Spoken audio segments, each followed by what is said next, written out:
may natitira pa pala na iniwan yung bagyong Christine. Ayan o, eto NMAX version 2 na nabaha. Buti na lang medyo matalino yung may-ari. Ayan o, tagas ang tubig sa CBT. Hindi niya na daw pinaandar talaga. Ito po ay tinulak papunta dito sa ating shop, mga bossing. Ito ay regular customer natin na ang motor ay Mio Soul i125, pero meron siyang NMAX version 2 na ito. Ito yung kanyang unit na nabaha. Buti na lang hindi niya na pinaandar. Ayan o, mataas yung naging tubig sa CBT. Buti na lang. Ayan o, hanggang dyan yung level. Buti na lang talaga. Hindi na pinaandar ni bossing. Hindi na pinilit para hindi na magka-problema ng malala. Ayan o, pag inikot natin ng konti, binalik natin ng konti yung drive base, makikita mo yung level ng tubig talaga. Ayan o, sa belt. Kitang-kita naman yung level. At eto naman, yung kanyang drive base. Lampas talaga ng sigunyal yung tubig. Kung magkaroon man ng umido sa bandang itaas, yun na yung siguro, yung wave flow ng tubig. Pag may dumadaan, matatalsikan, no? Yung kanyang pulley, mapapansin nyo kalawangin, puro umido. Yung mga metal parts, pati nga yung flyball, kinalawang na. Siyempre, naka-attach yan sa backplate, which is itong backplate ay metal. Kaya kinalawang na din. Ayan o. Pati spacer, kalawangin. So, ang SOP namin dito, mga boss, palit gear oil, palit engine oil. Tapos, check ng coolant kung nagkaroon ng tubig. Pero, syempre, kung hindi naman nagkatubig yung engine oil, wag mo nang tanggalin yung spark plug.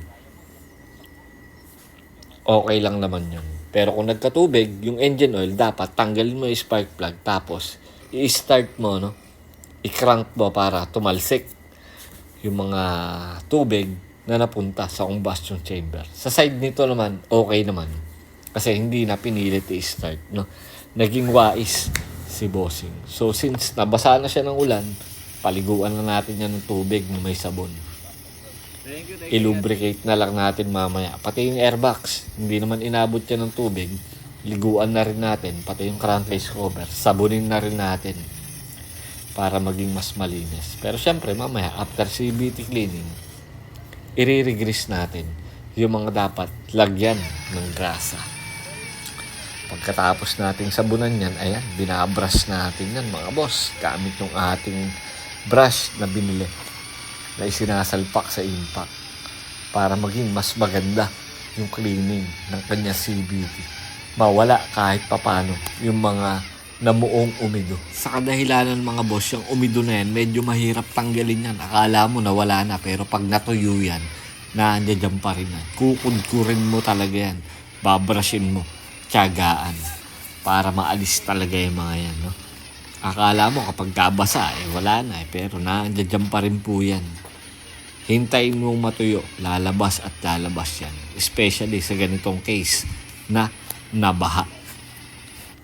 At pagkatapos yan, mga boss, Mio i125 naman. Tropa natin, Shopee Rider. Bigla na lang daw nag-ingay yung kanyang motor. Ayan, ganyan kaingay yung makina.